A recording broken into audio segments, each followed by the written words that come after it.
देखो, सदन में एक अच्छी व्यवस्थाएं रही है, अच्छी मर्यादाएं रही है, और हमें अच्छी मर्यादा बनाने का प्रयास करना चाहिए। जो सदन में मर्यादा तर्क से बोलता है, देश भी सुनता है और सम्मान भी करता है। मेरी अपेक्षा रहती है कि सदन के अंदर शब्दों का चयन ऐसा हो जो संसदीय मर्यादाओं के अनुरूप हो और हमारी चर्चा उच्च कोटि की हो, ये मेरी अपेक्षा रहती है। अब मानो रक्षा मंत्री माननीय राजनाथ सिंह जी सदन के उपनेता हैं, कुछ मानो सर मैंने यील्ड नहीं किया। यील्ड नहीं, किसी यील्ड नहीं किया। अगर कुछ बोलना नहीं, मैंने यील्ड नहीं किया, मेरा भाषण चल रहा है सर, मैंने यील्ड नहीं किया है। बोलिए आप। नहीं, एक मिनट सुनिए, एक मिनट। किसी इल्ड करने से नहीं, यूँ भी हमारी व्यवस्था रहती है कि कभी नहीं, मैंने किसी नो अलाउ, आपको भी अलाउ करते हैं, ऐसा नहीं करते, अलाउ नहीं करते, ठीक है, अलाउ नहीं करते ऐसा नहीं। पर रक्षा मंत्री जी कुछ बोलना चाहते हैं, शायद बोला है, सदन में अच्छा माहौल के लिए बोलेंगे। अध्यक्ष महोदय, मैं बहुत ही विनम्रतापूर्वक अनुरोध करना चाहता हूं कि जिस असंसदीय शब्द का प्रयोग हमारे नेता प्रतिपक्ष ने किया है उसे कार्रवाई से निकाल दिया जाए। अपना व्यवस्था से निकल जाता है। ओके, वो निकाल दिया जाए। और मैं आप सभी से ये अपील अपने पक्ष से करना चाहता हूं कि इस समय आप शांत रहिए, उनकी बात सुनिए। आप बोलिए।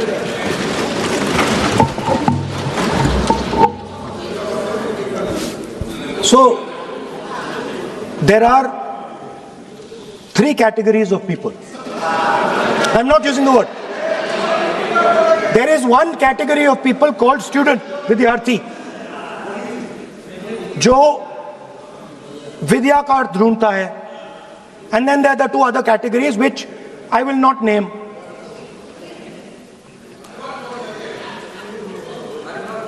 But these categories have natures. So the student is never scared of the truth. He loves the truth, goes towards the truth. Student never uses force against somebody else because he knows that that person's truth is different than my truth. The other category, they do not like the truth. They need an image. They need force. They need violence. Superficially, it looks that our students were upset because of exams. They were upset because of the education system. They were upset because they have to study hours and hours and hours, and then paper leaks. Some rich boy or girl pays 30-40 lakh rupees, gets the paper, gets the job, and जो middle class का गरीब student है, ईमानदार है, वो bypass हो जाता है. तो they are upset because of these things. And our system is terrible. It's terrible, it's cruel.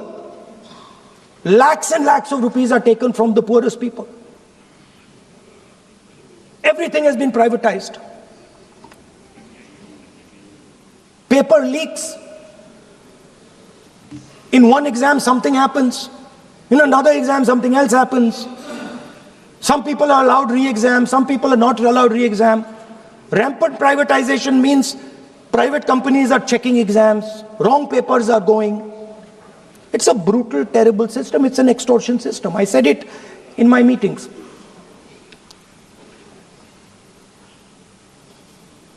And it's a system that has been captured. It's a system that has been captured, the soul of the system has been captured by the RSS. The soul, sir.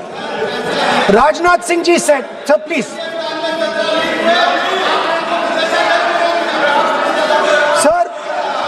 Sir, Rajnath Singh ji said, that we are not the UPA. Our ministers never resign. He's right. What has happened here the resignation of Mr. Dharmendra Pradhan. That's a superficial thing. Because Dharmendra Pradhan never ran the education ministry. Never. The man and the organization that runs the education ministry is called the RSS. And the man who runs it is an OSD sitting in the minister's office. So, what the students are really irritated about is that they are not allowed to be students in India. They are not allowed to follow their passion. They are not allowed to say what they want.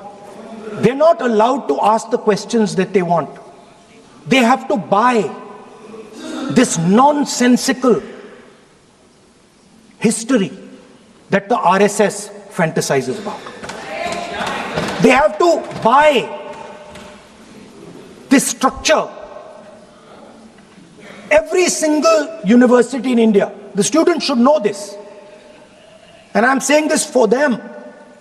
Every single university in India today has a vice chancellor from the RSS. Dharmendra Pradhan is a symbol. Your real enemy is the RSS. Keep it in mind. They are the people who are not letting you be students. They are the people who want you to be andhbhakts. And this is a reaction from the soul of India that is saying, under no circumstances are we going to become your andhbhakts. Under no circumstances are you going to define our future. Under no circumstances are we going to listen. And this is a beautiful expression. The amazing thing to me, the amazing, fascinating thing to me is that the parents of these children did not have the courage to face the BJP. The parents of these children did not have the courage to face the RSS.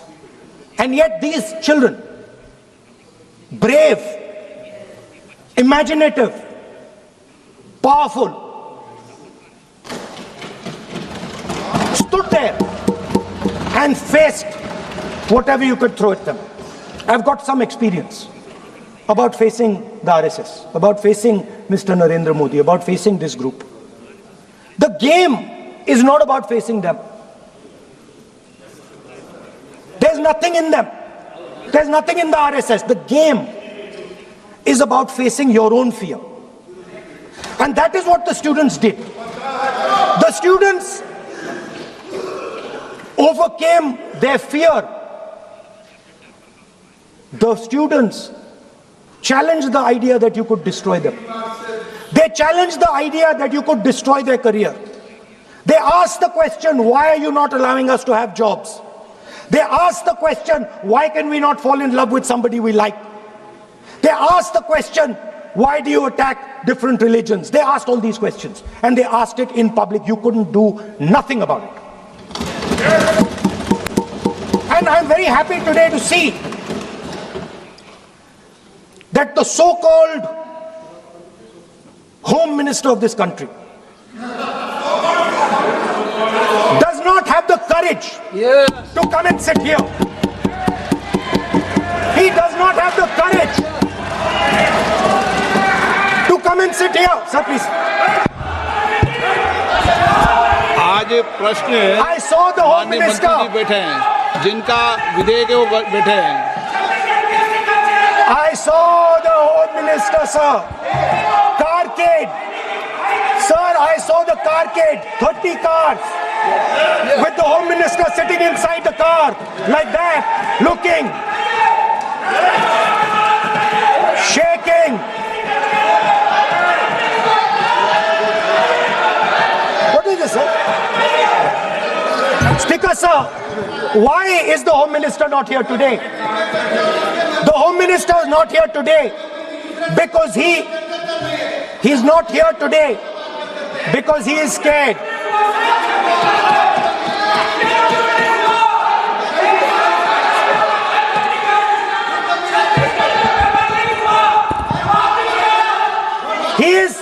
Minister, sir.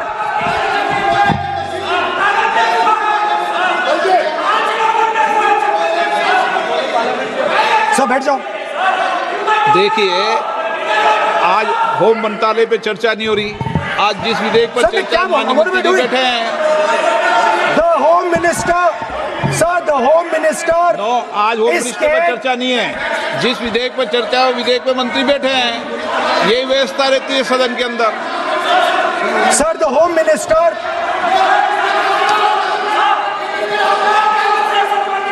Sir, the Home Minister authorized the shooting of our students, sir. He put pellets into the blood of our students. He ordered the students of India to be shot. क्या बोल रहे हैं? Sir, ये आप सोचिए, आप कितना गलत बात बोल रहे हैं। आप कल्पना कर सकते हैं, आप बिना सोच समझ करके जो इस्तेमाल कर रहे हैं, और किसने फायरिंग का ऑर्डर दिया, What is going on? कैसे बोल सकते हैं आप? कितना गलत बात करते हैं, ऐसा मत बोले। राहुल गांधी जी, आप नेता प्रतिपक्ष हैं, गंभीरता से बात बोलना चाहिए। आप बिना तर्क करके यहाँ ऐसा बात करते हैं, ये ठीक नहीं है सर। अभी तुरंत आप किस बेसिस पे ये बयान दिया है? किस बेसिस पे आपने ये बयान दिया, बताइए। किसने आपको बताया और किस तर्क के साथ आप ये बयान दिया है? ये बहुत गलत बात बोला है राहुल गांधी जी ने, बहुत गलत बात बोला। मैं इसका आपत्ति करता हूँ, कार्रवाई से निकालना ही चाहिए, लेकिन राहुल गांधी जी, आप माफी मांगिए, ये ठीक बात नहीं है। आप ऐसे नहीं बोल सकते, गलत बात बोला है। कैसे आप गृह मंत्री जी को इतना बड़ा आरोप कैसे लगा सकते हैं? ठीक नहीं है, बहुत गलत बात बोला है। अब गोली चलाना ये कोई छोटा मोटा चीज नहीं है। ये तो देखिए कितना गलत बात बोला अध्यक्ष, ऐसा तो नहीं बोल सकते। How can he say that somebody ordered firing? You can make statement outside in the house. You cannot make that statement. It is a serious allegation. It is a breach of his own position and privilege. This is not proper. ऐसा नहीं हो सकते हैं, आप कैसे बोल सकते हैं?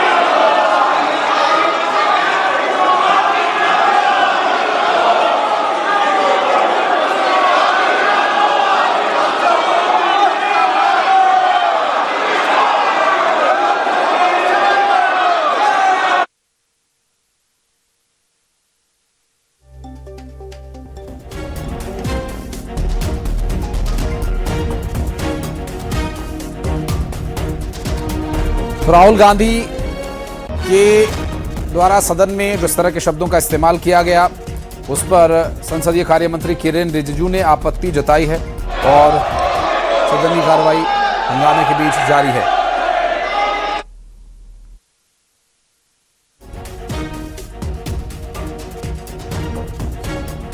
उन विषयों के अलावा भी कुछ मुद्दों पर राहुल गांधी के द्वारा जिन शब्दों का इस्तेमाल किया गया, उस पर सत्ता पक्ष के द्वारा एतराज जताया गया है। और अध्यक्ष महोदय, नहीं अध्यक्ष महोदय, नहीं अध्यक्ष महोदय, अध्यक्ष महोदय, अगर नेता प्रतिपक्ष ने कोई गंभीर आरोप लगाया सरकार पे, तो ये सरकार की जिम्मेदारी बनती है कि किसके ऑर्डर पे पुलिस ने बच्चों पर, छात्रों पर, युवाओं पर इस तरह का व्यवहार किया है। ये सही बात नहीं अध्यक्ष महोदय, ये अगर गृह मंत्री जी का नहीं है। अखिलेश जी, आप जो बता रहे हो अलग बात है। राहुल जी ने ये नहीं कहा, उन्होंने सीधा नाम लेके कहा, इंक्वायरी का बात नहीं मांगा। राहुल गांधी जी ने इंक्वायरी का बात नहीं किया, उन्होंने सीधा नाम लेकर के फायरिंग ऑर्डर का बात किया। कैसे बात कर सकते हैं आप? ये आप समझते हैं कितना गंभीर आरोप है? आप अगर इंक्वायरी का मांग करता है या वो ठीक है, हम मानते हैं। अखिलेश जी, अरे अखिलेश जी, आप जो कह रहे हैं वो अलग है। राहुल गांधी जी ने जो बात कहा बिल्कुल अलग बोला है। एक ही नहीं, ये गलत बात। आपको राहुल जी, आपको देखिए, ये बहुत सीरियस है। आपको माफी मांगना होगा, या तो आप खेद प्रकट कीजिए, अपना शब्द को वापस लीजिए। आपने बहुत गंभीर झूठा आरोप लगाया है, ये बहुत गंभीर है, ऐसा मत कीजिए। आपका शब्द बहुत गलत बात है। देखिए माननीय प्रतिपक्ष के नेता, मेरा आपसे आग्रह है, एक मिनट, आप विधेयक के बोलो और आप कोई भी तथ्य, कोई भी बात कहें तो आप खुद इंक्वायरी कर खुद निर्णय की स्थिति में नहीं बने। ये आप विषय कह सकते हैं कि इस लाठीचार्ज की इंक्वायरी होना चाहिए, लेकिन आप किसी व्यक्ति विशेष, अखिलेश ने भी कहा, आप इंक्वायरी की बात कर सकते हैं, लेकिन आप कहें कि नाम लेकर किसी का कहें, ये उचित नहीं है। Speaker, ये sir, उचित नहीं है, सदन की गरिमा के अनुकूल when, नहीं है। sir,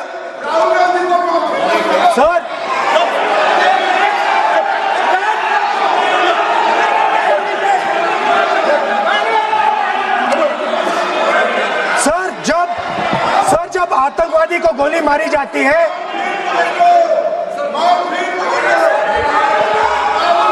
ये हम बहुत एक गंभीर स्थिति में आए हैं। हम तो शुरू से कहा, और हमारा रक्षा मंत्री ने भी अपील किया, यहाँ शांति सुनना चाहते हैं। लेकिन आप ये बताइए कि आप जो गृह मंत्री जी के नाम को लेकर के, आप गृह मंत्री जी के नाम को लेकर के आपने जो शब्द इस्तेमाल किया, जो आपने वक्तव्य दिया, किस बेसिस पे आपने कहा है, आप प्रूफ दिखाओ। आपको माफी मांगना होगा सर, ये इसको हम हल्के में नहीं ले सकते हैं। नहीं तो कल को कोई भी मेंबर उठ के कुछ भी बोलेगा। आज मैं कहूँगा कि राहुल गांधी जी ने किसी का मर्डर किया है, बोल सकते हैं क्या? नहीं, ये सर, ये ठीक बात नहीं है। आप कैसा आपको ये पता चला और किस बेसिस पे बोल रहे हैं? आप पहले उसका ब्यौरा देना चाहिए, आप माफी मांगना चाहिए। ऐसा नहीं चलेगा, ऐसा नहीं चल सकता है। बहुत गंभीर मामला है, इसको हम हल्के में नहीं ले सकते। तो क्या हम ऐसा कह दें कि राहुल गांधी जी ने किसी का मर्डर किया, हम बोल सकते हैं क्या बिना मतलब का? कैसे बोल सकते हैं आप? ऐसा नहीं होता है सर। यहाँ जिम्मेदारी का साथ बोलना होता है और तर्क देना होता है। आपने स्टेटमेंट दे दिया है, लेकिन आप बताना पड़ेगा कि किस बेसिस पे आपने स्टेटमेंट दिया, और आप माफी मांगेगा तो हम सोचा जाएगा। ऐसा सदन नहीं चल सकता है, यह गंभीर मामला है। ये ऐसा बिल्कुल आप राहुल गांधी से माफी मांगे, या तो बताए क्यों बोला है, कैसे बोला है। आप कैसे बोल सकते हैं? माफी मांगिए, ऐसा नहीं चल सकता है। अध्यक्ष चल सकता है सदन, ऐसा नहीं चल सकता, ये नहीं होगा। हम इस सदन को इस तरीके के बिना मतलब, बिना तर्क का, देश के जिम्मेदार एक व्यक्ति के ऊपर में ऐसा आरोप हम कतई लगाने पे हम मंजूर नहीं दे सकते हैं। नहीं होगा, आपको माफी मांगना होगा, नहीं तो ऐसा बहस नहीं हो सकता है। ये ठीक नहीं है सर। वो माफी मांगेगा, या तो बताओ क्यों, कैसे उसको पता चला है और किस बेसिस पे बोला है। ऐसा नहीं होगा। बोलो साहब। नहीं बोलिए आप, लेकिन सर द यूज, मैं बोल सकता हूं सर प्लीज? मेरा मानना ये है कि आपने जो तथ्य किए हैं, उन तथ्यों में जब तक कोई पुख्ता सबूत नहीं हो आपके पास, कोई इंक्वायरी कमीशन किसी रिपोर्ट नहीं हो, ऐसे शब्द कार्रवाई में नहीं जाना चाहिए। बोलने तो दीजिए सर। अब बोलिए ना, लेकिन बोलने दीजिए सर। कौन कर रहा बोले, लेकिन बोलने के अंदर आप कोई तथ्य बोले तो सदन में बोल रहे हैं आप, सदन के बाहर और सदन के अंदर। मैं बोल सकता हूं सर? हाँ बोल सकते हैं आप, सदन के। बैठाइए सर इनको। बोल सकते हैं स्पीकर सर,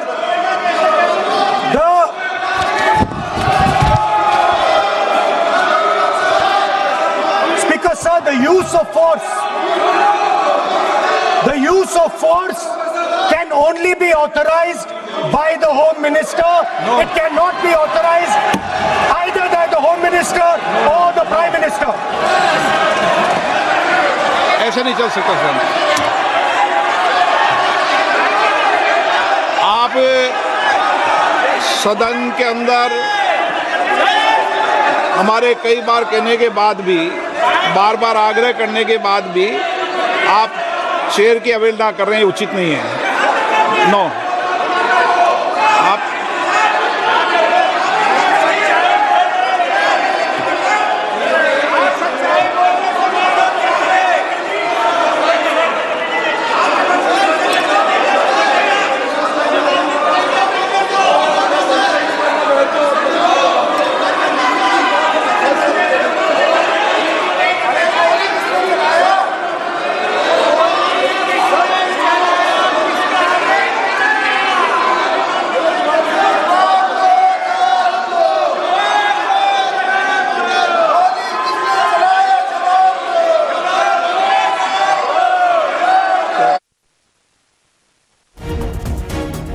सदन की कार्रवाई इस वक्त हो हल्ला हंगामे के बीच घिरी हुई है। चर्चा इस विषय को लेकर थी। विषय से विषयांतर होने के चलते संसदीय कार्य मंत्री किरेन रिजिजू ने नेता प्रतिपक्ष को शब्दों की मर्यादा का ध्यान रखने के लिए उठकर के आपत्ति जताई और स्पीकर के द्वारा इस पूरे मामले में, स्पीकर ओम बिरला के द्वारा इस मामले में उन्हें मिनिस्टर का कौन सा ऑर्डर रोका गया। वो ऑर्डर का कॉपी आप निकाल के बताइए। आपने कहा होम मिनिस्टर ने ऑर्डर दिया है फायरिंग के लिए, आप वो ऑर्डर का कॉपी निकालिए। आप बताइए किसने आपको बताया, कौन सा ऑर्डर नंबर, किस व्यक्ति को कहा है, कौन सा अधिकारी। आप कॉपी निकाल करके सदन में रखिए। ऐसा नहीं हो सकता है, चर्चा ऐसा नहीं हो सकता है। कुछ भी मन में चाहेगा बोल करके आप भाग जाएंगे हेडलाइन बतौरने के लिए। ऐसा नहीं हो सकता। ये भारत का संसद है, यहाँ जिम्मेदारी के साथ बोलना चाहिए। ऐसा हम बिल्कुल मान्यता नहीं दे सकते हैं। आप नहीं बोलना चाहते तो मत बोलिए, लेकिन गलत बात नहीं बोल सकते। ऐसा नहीं हो सकता, हम परमिशन नहीं दे सकते। आप कंक्लूड कर दीजिए। नो,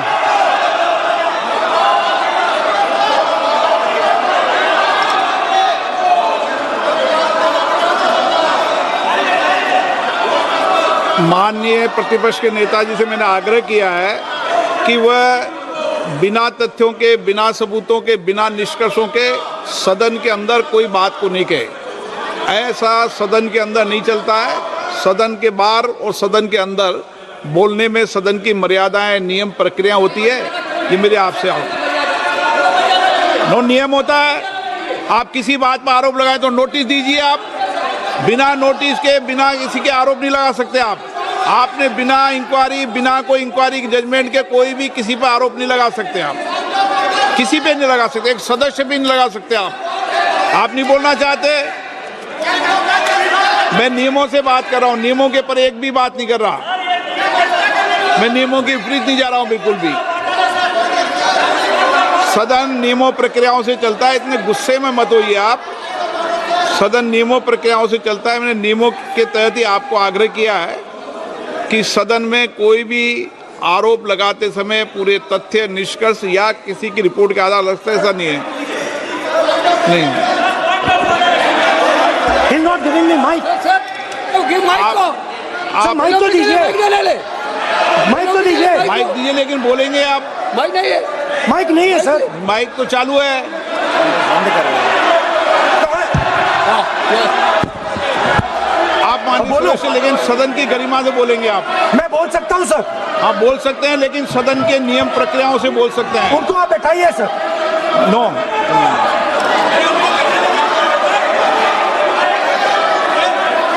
आप बोलना नहीं चाहते, मैं अगले वक्ता को बुलाऊंगा फिर।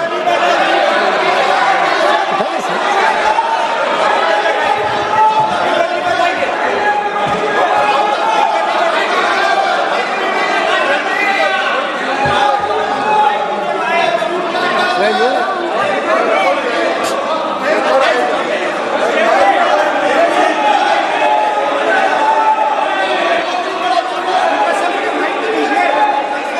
सदन में मैंने बार बार आपसे आग्रह किया है, आप अगर सदन के अंदर, मैंने आपको कभी नहीं रोका, लेकिन एज ए स्पीकर मेरी जिम्मेदारी होती है कि सदन की गरिमा बनी रहे, सदन की प्रतिष्ठा बनी रहे, और सदन में हमेशा जो कुछ भी बोला जाता है वो बरसों तक कार्रवाई में जाता है। इसलिए मेरा आपसे अपेक्षा है, क्योंकि आप प्रतिपक्ष के नेता हो और माननीय सदस्य नहीं, आप प्रतिपक्ष के नेता, इसलिए प्रतिपक्ष के नेता से विशेष रूप से अपेक्षा है कि आप तथ्यों पे बोलें, इस विधेयक पर बोलें। आप विधेयक पर बोलना नहीं चाहते, तथ्य पर बोलना नहीं चाहते, आप सदन नो।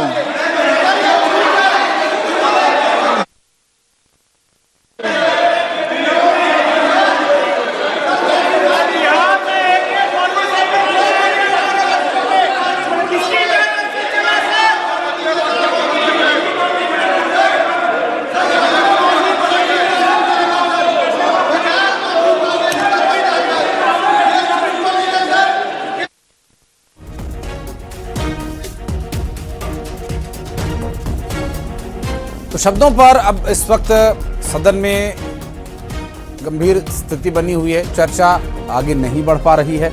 राहुल गांधी की भाषा को, शब्दों को लेकर संसदीय कार्य मंत्री ने कुछ सवाल उठाए और गृहमंत्री को लेकर, नाम लेकर जो गंभीर आरोप राहुल गांधी के द्वारा लगाया गया, जिसका कोई आधार नहीं होने की बात कहकर संसदीय कार्य मंत्री किरेन रिजिजू ने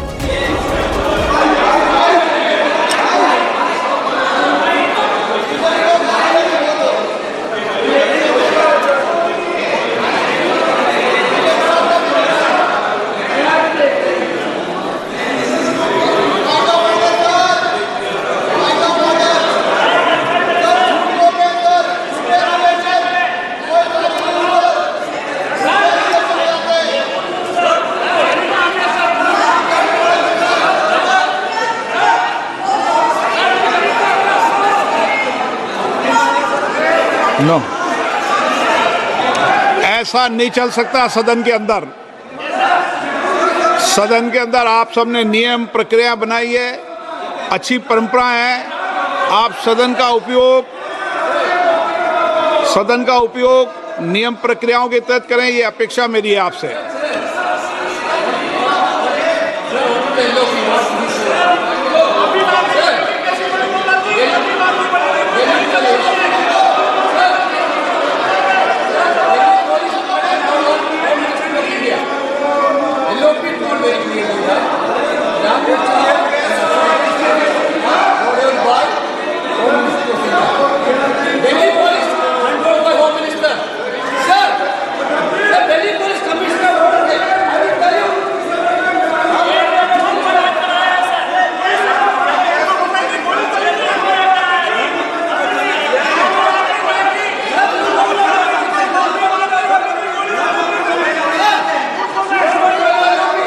आप बोलना नहीं चाहते? नो।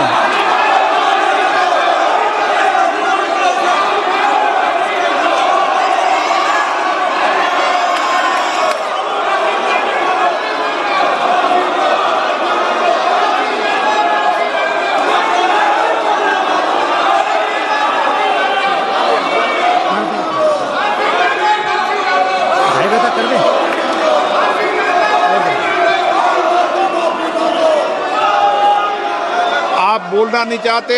सदन की कार्रवाई आज 2:30 बजे तक के लिए स्थगित की जाती है। 2-3 वर्ड और बताइए, सीरियसली बोल रहा हूं। और ये बड़ी कार्रवाई आपको बता दें, लोकसभा की कार्यवाही स्थगित कर दी गई है। राहुल गांधी के बयान के बाद लोकसभा में जमकर हंगामा देखने को मिला और हंगामे के बीच 2:30 बजे तक के लिए लोकसभा की कार्यवाही स्थगित की गई। तो राहुल गांधी के बयान पर लोकसभा में जमकर हंगामा हुआ और लोकसभा की कार्यवाही को 2:30 बजे तक के लिए स्थगित कर दिया गया है। तो बता दें कि विपक्ष के नेता लगातार anti paper leak amendment bill पर बोल रहे थे और कुछ शब्दों को लेकर मंत्रियों ने जमकर हंगामा किया है, जिसके बाद लोकसभा की कार्यवाही को 2:30 बजे तक के लिए स्थगित किया गया है। तो बता दें कि आज लगातार दूसरे दिन anti paper leak amendment bill को लेकर चर्चा हो रही थी और इसी बीच जमकर हंगामा देखने को मिला। राहुल गांधी के बयान पर जमकर हंगामा देखने को मिला और इसके बाद लोकसभा की कार्यवाही 2:30 बजे तक के लिए स्थगित कर दी गई।